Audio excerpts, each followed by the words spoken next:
D'ailleurs, la pénurie de main-d'œuvre force le milieu de la quincaillerie à se redéfinir. Si les femmes étaient jusqu'à récemment peu représentées, il semble qu'elles soient maintenant une ressource sur laquelle on mise.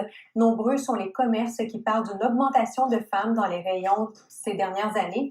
Et Catherine, cette tendance pourrait même être appelée à se maintenir. C'est une tendance lourde et comme vous l'avez souligné, Marie-Ève, on est loin de voir la fin de la pénurie de main-d'œuvre.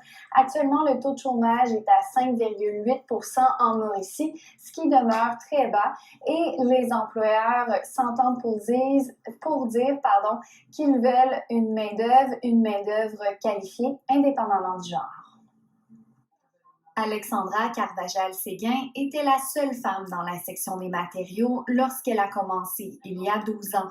C'est aujourd'hui la parité dans ce département de la quincaillerie où elle travaille. Pas à quel point c'est graduel, mais ça va vite. Là. Quand même, en 12 ans, qu'on soit rendu la moitié de conseillères, là, c'est quand même une bonne différence. Là. Fait que je dirais que c'est quand même assez rapide comme changement. Là. Près d'une dizaine de quincailleries de la région ont été questionnées par Radio-Canada. Ces commerces ont indiqué que 30 à 50 % de leurs employés sont des femmes. Tous ont constaté une augmentation dans les dernières années. Même si elles sont plus nombreuses derrière le comptoir pour les matériaux, l'électricité et la plomberie, les défis demeurent.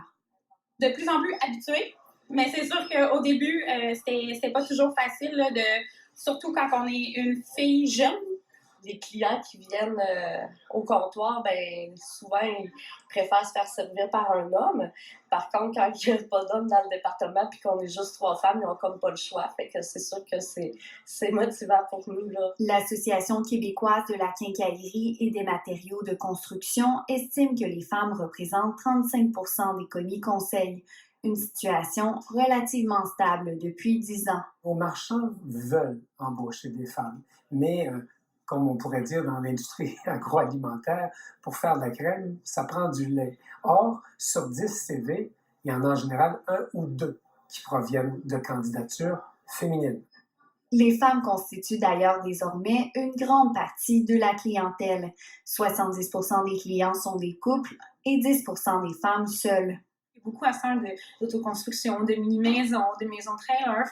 Les filles sont beaucoup plus intéressées à ce genre de choses-là. Avec la pénurie de main-d'œuvre, ces commis conseils estiment que les femmes ont plus de place que jamais dans des métiers traditionnellement masculins.